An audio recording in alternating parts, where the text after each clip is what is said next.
Christmas in Boothbay Harbor turned bitter when Leora's return shattered old wounds. Eldrick, 62, a retired fisherman, faces her apology, the lobster scent masking family secrets. Forgiveness can heal, but will it mend their broken bonds? Dive into this emotional family story and join us. The attic creaks under my boots, a cold wind whistling through the eaves of my Boothbay Harbor cottage. Snow dusts the rafters, catching the glow of Christmas lights from the town below. I'm up here chasing memories, digging for old decorations to make this place feel less empty. 62 years old, and the silence of this house presses harder than the winter chill. My hands, rough from years hauling lobster traps, sift through boxes, tinsel, chipped ornaments, a life I used to know. Then, a floorboard groans. I pry it up, heart thudding, and there it is, a faded envelope, yellowed, tucked away like a secret. Leora's handwriting curls across it, elegant as ever. My chest tightens. She called me average, walked out 20 years ago for a brighter life. Why's this here, hiding in my attic? I trace the ink, her words a ghost. Why now, Leora? I mutter, voice cracking in the quiet. The letter trembles in my grip, its weight more than paper. It's a wound, unhealed, and I'm tearing it open. Dear Eldrick, it starts, and I stop, breath hitching. The words blur, something about regret, mistakes. I can't read on, not yet. My mind's a storm, flashing to her laugh, her eyes, the way she made me feel small. Average. That word still burns. I slump against a beam, letter clutched tight. Outside, Boothbay's tree lighting ceremony sparks to life, a Maine tradition glowing through the frost. Families laugh, carols drift, but I'm alone up here, a man forgotten. Fain, my sister, should be here, but she's off helping neighbors again, always carrying someone else's weight.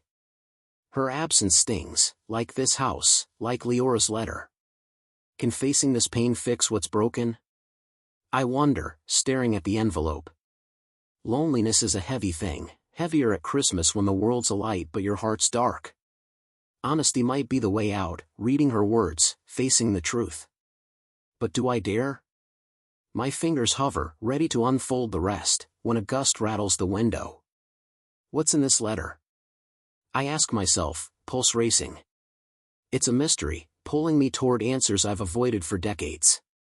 Maybe it's time to stop running. The Boothbay Harbor Christmas market hums with life, a kaleidoscope of twinkling lights and steaming lobster stew. I weave through the crowd, the scent of pine and salt air wrapping around me like a familiar coat. At 62, I should feel at home here, but the chatter and laughter only sharpen the ache in my chest. Fain, my sister, walks beside me, her scarf fluttering in the icy breeze. She's 65, sturdy as a lighthouse, but her eyes carry a weight I can't place. Eldrick, you all right? Fain asks, nudging me toward a stall piled with wreaths. I nod, forcing a smile. Just cold. But it's not the cold. It's the letter from Leora, burning a hole in my pocket from last night.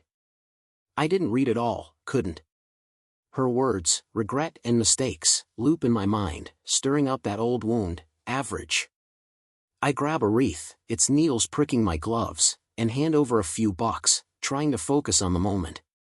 Carols spill from a choir nearby, "Oh come, all ye faithful," their voices tugging at memories of Leora's laugh, her warmth.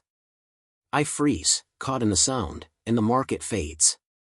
Fain's voice snaps me back. Eldrick, listen, she says, her tone sharp. Folks say Leora's back in town. Don't let her mess with you again. My gut twists. Back? I choke out, fingers tightening on the wreath. Why now? Fain's jaw sets. Doesn't matter. You're better off without her. But her voice wavers, and I catch her glance darting to the crowd, like she's hiding something. I want to press her, but a vendor calls out, lobster floats coming through. A parade of colorful buoys bobs past, a Maine festival tradition, and the crowd cheers. I try to join in, but whispers reach me, Leora's name, her success, her glamorous life. She's done well, they say. Big city, big dreams. And here I am, just Eldrick, the fisherman who never left. Not good enough, a voice hisses in my head, and my shoulders sag. Fain's hand grips my arm. You're enough, Eldrick, she says, fierce. But her face is drawn, tired. I'm exhausted from others' needs, she mutters, almost to herself, her caregiving load spilling out. Then, fumbling with her phone, she curses, darn app. Won't load the festival map. I chuckle despite myself, her text struggle a brief spark of lightness. Community keeps us tethered, I think, watching the markets glow.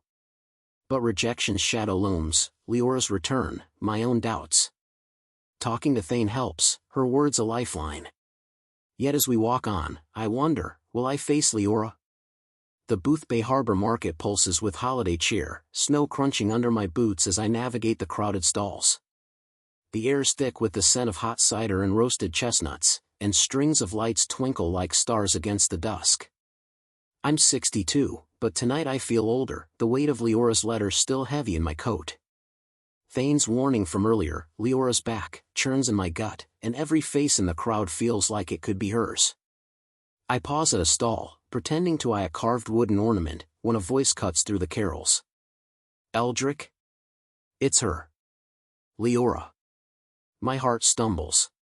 She's there, across the stall, her silver hair catching the light, eyes softer than I remember. She's 58 now, but time hasn't dulled her elegance. My smile, weak to start, fades fast. I'm sorry, she says, stepping closer, her voice low but steady. For what I said, for leaving. I was wrong. Her words hit like a rogue wave. Sorry? After 20 years, after average carved a hole in me? I want to speak, but my throat's tight, memories flooding, her laugh, her departure, the silence she left. The market's noise, vendors hawking, kids giggling, feels distant. Silent Night drifts from carolers, a U.S. Christmas staple, and it mocks the storm inside me. I don't know what to say, I manage, voice rough. My hands clench in my pockets, the letter crinkling. Leora's eyes glisten. Just hear me out, please. But I can't. Not yet. I turn, boots scuffing snow, and walk away, my smile gone entirely. She's sorry, I think, the word bitter. But what does that fix? Loneliness wraps tighter, the festive crowd a cruel contrast to my isolation. I'm just a man in a sea of joy, unseen, unmoored. Fain's nearby, watching, her face etched with worry. She's been tending to others, as always, her caregiving burdens hidden behind that stoic front. You okay? She calls, but I wave her off, needing space. Am I okay? Her voice haunts me, Leora's apology echoing. Part of me wants to know more, why she's back, what she means. Resilience keeps me standing, I tell myself, trudging through the snow. I need to sort this out alone, guard my heart before I let her in. But curiosity gnaws, can I forgive her? The question hangs as I disappear into the crowd, the carols fading behind me. Loyalty can wound as much as it protects, a truth I'm learning tonight in Boothbay Harbor's Christmas market. The snow swirls thicker now, blanketing the stalls where lights flicker like fragile hopes. I'm 62, trudging through the crowd, Leora's apology from moments ago still raw. Her words, I'm sorry, echo, but they don't erase the ache of average. Fain's at my side, her face tight, her scarf whipping in the wind.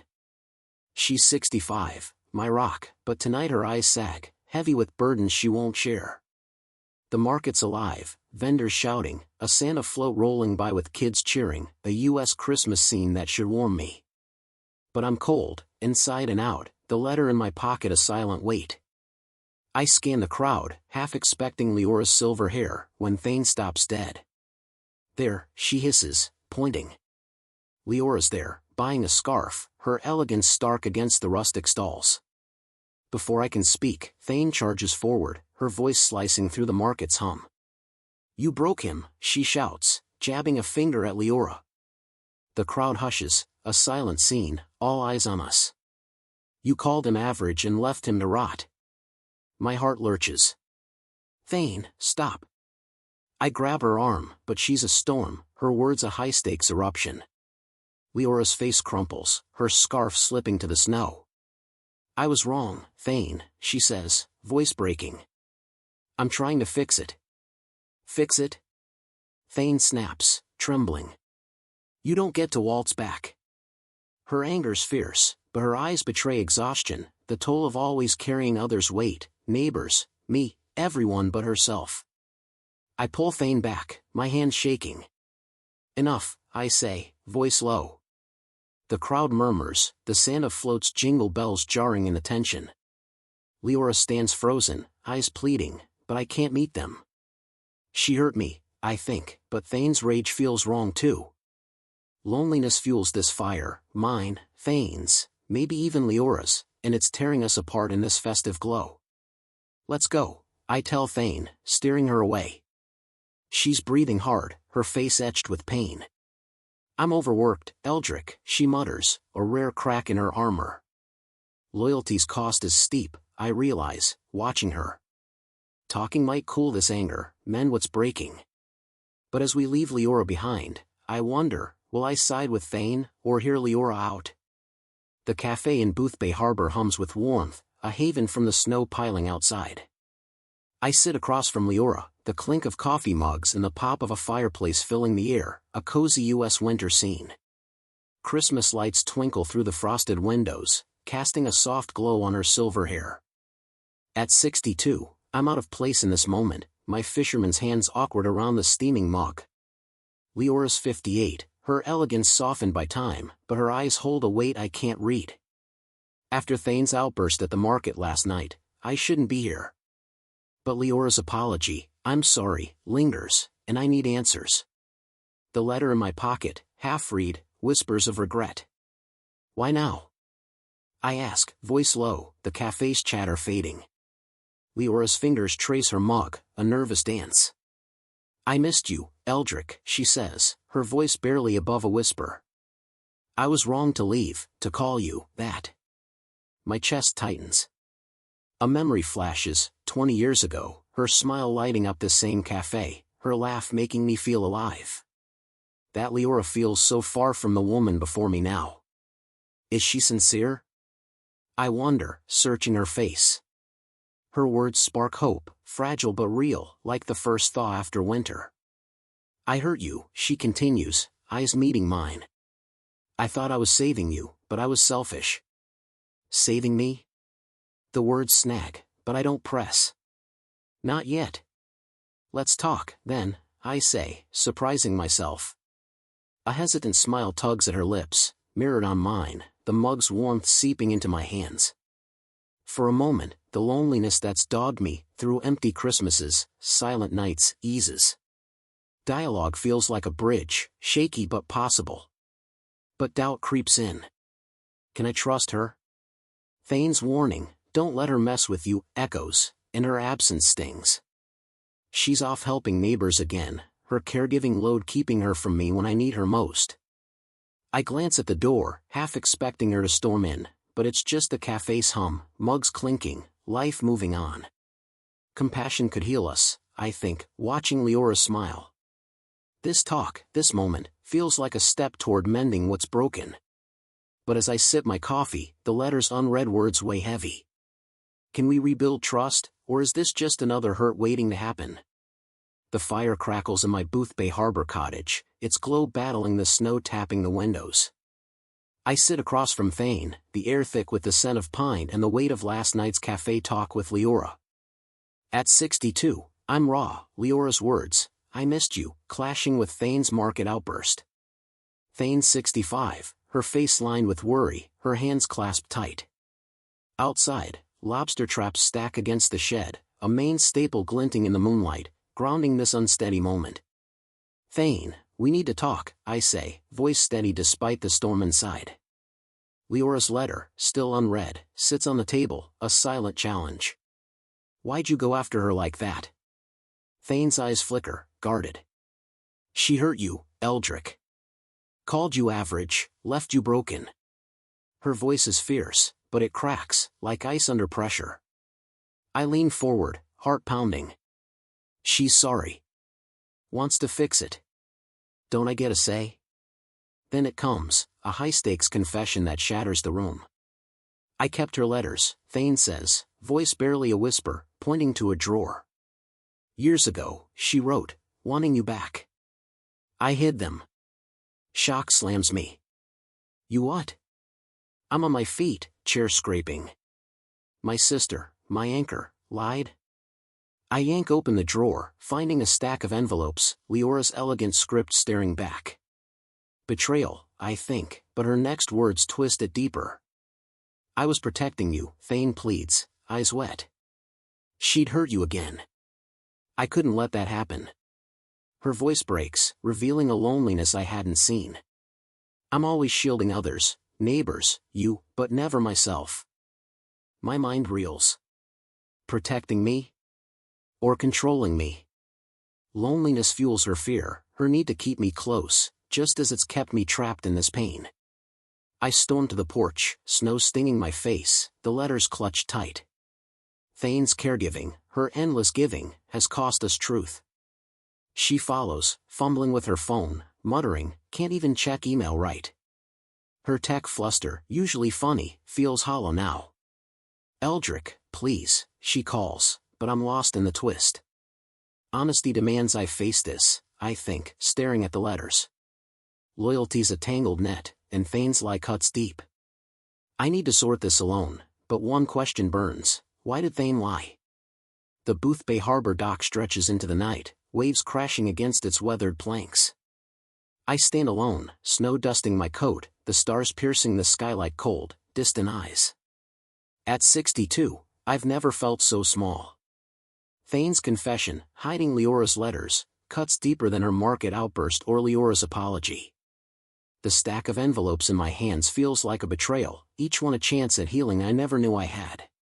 The lighthouse beam sweeps across the water, a Maine icon, but it offers no guidance tonight.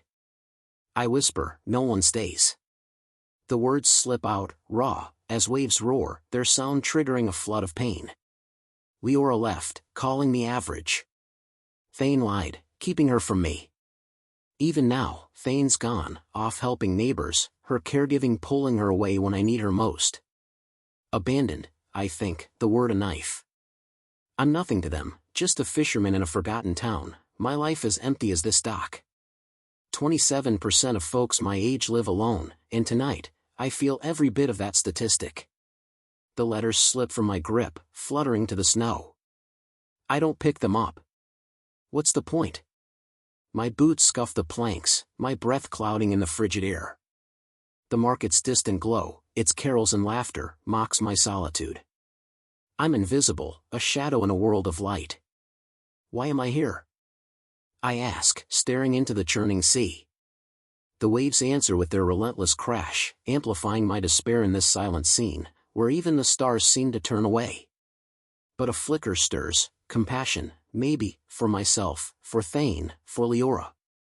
They're hurting too, aren't they? Loneliness isn't just mine, it's woven through us all. I need to face this pain, not run from it. Self-focus, sorting through this mess, might show me a way out. I close my eyes, the waves' rhythm steadying my breath, and I wonder, can I find hope in this darkness? The summer sun glinted off Boothbay Harbor's waves, 20 years ago, the air thick with clambake scents, a U.S. tradition of lobster and laughter. I was 42, standing on the dock, Leora's smile brighter than the July sky. Her elegance captivated me, but that day, her eyes held a shadow. Now, at 62, I'm back in that memory, sitting alone in my cottage after dropping those letters on the snowy dock last night.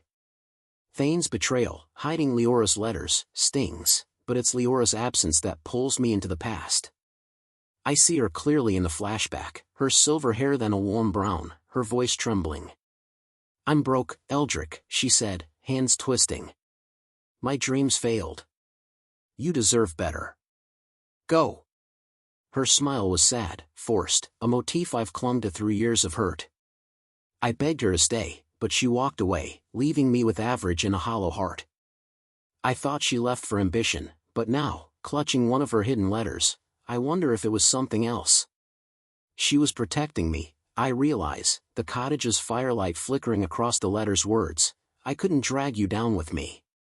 The loneliness that's gripped me, worsened by Fain's lie, my dockside despair, stems from this moment. Leora's sacrifice, giving me up to spare me her ruin, reshapes her departure. But it doesn't erase the pain. Why didn't she trust me to stay? I think, my throat tight, sadness washing over me like those summer waves. Fain's past support echoes here. She stood by me then, picking up my pieces, her caregiving a quiet burden I never fully saw. Now, she's still out there, helping others, leaving me to face this alone. The clambake's joy feels distant, like the market's glow, my isolation a senior's curse, shared by so many. Reflection shows her heart, I tell myself, folding the letter. Leora's compassion, hidden in her sacrifice, mirrors the quiet giving seniors know too well. Understanding dawns, softening the hurt, but questions linger. Why did Leora return now, after all these years? I need to know, even if it breaks me again. Honesty strips us bare, revealing truths we'd rather hide, and tonight, in Boothbay Harbor's cafe, I'm learning that lesson again. Snow falls outside, blanketing the streets, while inside, the air hums with hot cocoa's warmth, a U.S. winter comfort, and the murmur of patrons. I'm 62, sitting across from Leora, her silver hair catching the Christmas lights' glow. Her 58 years show in the lines around her eyes, but they're heavy with something deeper than time. After Fain's betrayal, hiding Leora's letters, and my dockside despair, I need answers. Leora's sacrifice, leaving to spare me her ruin, softened my anger, but why she's back now gnaws at me. Leora, tell me straight, I say, voice low, the cafe's clatter fading. Why come back after 20 years? Her fingers tighten around her cocoa mug, knuckles whitening. I needed to make things right, she starts, but her voice wavers, a high-stakes moment brewing. Then, the twist lands like a storm surge. It's not love, Eldrick, she confesses, eyes dropping. It's guilt. I owe you for the pain I caused, for calling you average, for leaving you behind. Shock freezes me. Guilt, not love? My chest caves, hurt flaring where hope had grown. Her words in the cafe days ago, I missed you, felt real, but now they're tainted. This isn't selfless redemption, it's her selfish need to ease her conscience. Or is it both? I stare at her, the woman who shaped my loneliness, and see her own isolation, no family, no home, just regret. Loneliness binds us, a senior's shadow, making her confession both cruel and pitiable. You owe me? I choke out, voice rough. What's that mean? Pity? No, she pleads, leaning forward. I want to fix what I broke, even if it's late. Her eyes glisten, but I can't trust them. Dialogue digs for truth, but it's a jagged path. I push my mug away, the cocoa's warmth mocking me. Fain's absence stings, she's off helping neighbors, her caregiving keeping her from this unraveling.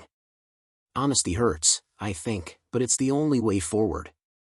I need to face this truth, no matter how it cuts. Can I accept Leora's truth, or will it break us for good? The scent of steamed lobster fills my Boothbay Harbor cottage, candles flickering on the Christmas dinner table like beacons in a storm. I'm 62, hosting Fain and Leora, the air thick with cranberry sauce's tang, a U.S. holiday staple, and unspoken truths. Fain 65, her face tight after confessing she hid Leora's letters. Leora's 58, her silver hair catching the light, her guilt-driven return, not love, still burning in my chest. Loneliness has shadowed us all, but tonight, I need clarity, no matter the cost. I set down a family photo, its faded frame a symbol of what we've lost and might reclaim. Tell me everything, I demand, voice steady but heart racing. No more lies, no more half-truths. Fain flinches, her eyes wet. I hid the letters to protect you, Eldrick, she says, voice cracking. Leora left you broken. I couldn't risk it again. Her words carry her caregiving burden, always shielding me, but at what price? Leora leans forward, hands trembling. I left to save you from my ruin, she says, echoing her letter's sacrifice. But coming back was guilt, yes. I needed to face you, to make amends, even if you hate me. The high-stakes showdown grips the room, each word a thread unraveling our pain. I slam my fist on the table, dishes rattling. You both decided for me. I shout, tension peaking. Fain, you stole my choice. Leora, you broke me and call it guilt? What am I to you? Fain sobs, a rare break. You're my brother, she whispers. Leora's eyes glisten. You're more than average, she says, voice soft. Dialogue cuts through the fog, exposing our wounds but hinting at healing. Then, a comic twist, Fain's phone buzzes, and she accidentally FaceTimes a neighbor, her flustered "oh, darn it," sparking a chuckle. The laughter eases us, a brief light in the storm. Positive justice demands truth, I think, watching them. This talk, raw and real, is the path to peace, a senior's legacy of mending ties. I pick up the photo, tracing our younger smiles. Truth hurts, but it's ours, I reflect, seeking peace for us all. The question lingers, will this truth heal us, or tear us apart? The Boothbay Harbor dock glints with ice under a starlit sky, my breath clouding in the frigid air. I'm 62, alone again, the Christmas dinner's raw truths, Fain's hidden letters, Leora's guilt-driven return, still echoing. Nearby, ice fishermen huddle over holes, a Maine winter ritual, their lanterns glowing like faint hopes. Loneliness has been my shadow, but tonight, I'm digging for answers within myself, the weight of Leora's letters and Fain's sobs pushing me here. A memory flashes, sharp and accusing, 20 years ago, Leora pleading on this dock, her voice soft.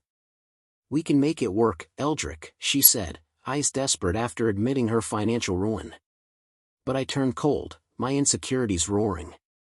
You'll find someone better, I snapped, dismissing her efforts, pushing her away. I called myself average first, projecting my fear onto her. I drove her off, I realize, shock slamming me. The twist cuts deep, her leaving wasn't just her choice, it was mine, too, born of self-doubt. My sacrifice went unseen, I think, the trigger stinging. I gave her up to protect my pride, a silent offering Leora never acknowledged, like the burden seniors carry quietly. Fain's support then, picking me up, her caregiving a steady hand, echoes now, her absence tonight a reminder of her own sacrifices. Loneliness grew from my silence, not just their actions. I trudge to Leora's rented cabin, heart pounding. She opens the door, her face weary. I pushed you away, I admit, voice breaking. I was scared I wasn't enough.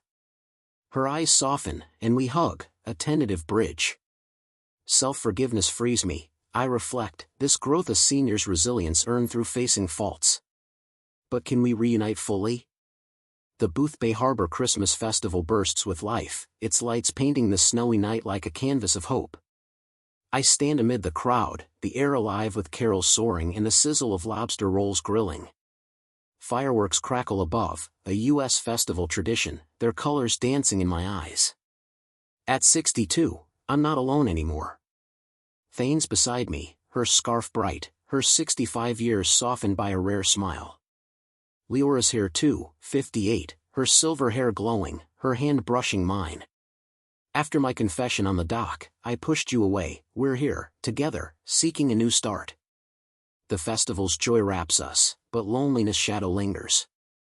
Fain's hidden letters, Leora's guilt-driven return, my own self-blame, they've scarred us. Yet tonight, we're answering the question, can we heal? I hold a wreath, its pine scent sharp, a symbol of unity we've fought for. In a silent scene, we share smiles, the crowd's chatter fading as our bond takes root. Eldrick, I'm sorry, Fain says, voice warm. I was so scared of losing you, I forgot to trust you. Her eyes glisten, but there's relief too. A neighbor approaches, thanking her for her help, and Fain beams. I'm not alone anymore, she confides, her caregiving burden lifted by community support, a weight seniors know well. Leora squeezes my hand. We're more than our mistakes, she murmurs, her guilt easing in our shared truth. I nod, feeling the wreath's weight. We're family, I say, voice steady, and we laugh, sharing a lobster roll, its buttery warmth sealing our pact. Fain pulls out her phone, grinning. Master this darn thing, she declares, showing a festival app she's conquered, sparking our chuckles. Her tech triumph, a senior's small victory, lightens our hearts. Family bonds heal us, I think, the festival's glow mirroring our joy. Reconciliation, built through raw dialogue and forgiveness, has mended what loneliness tore apart. Compassion is our anchor, I reflect, watching fireworks bloom. This journey, through pain, truth, and growth, shows seniors that healing is possible. As we stand together, I feel whole, my voice rising. Share your family story in the comments. I urge, hoping our tale inspires. But one question lingers, will our bond last? As we share a lobster roll under booth-based fireworks, hope warms us. Forgiveness healed our scars, and dialogue rebuilt our family bonds, teaching me resilience. Compassion mends all wounds, a truth caregivers know well. Share your family story.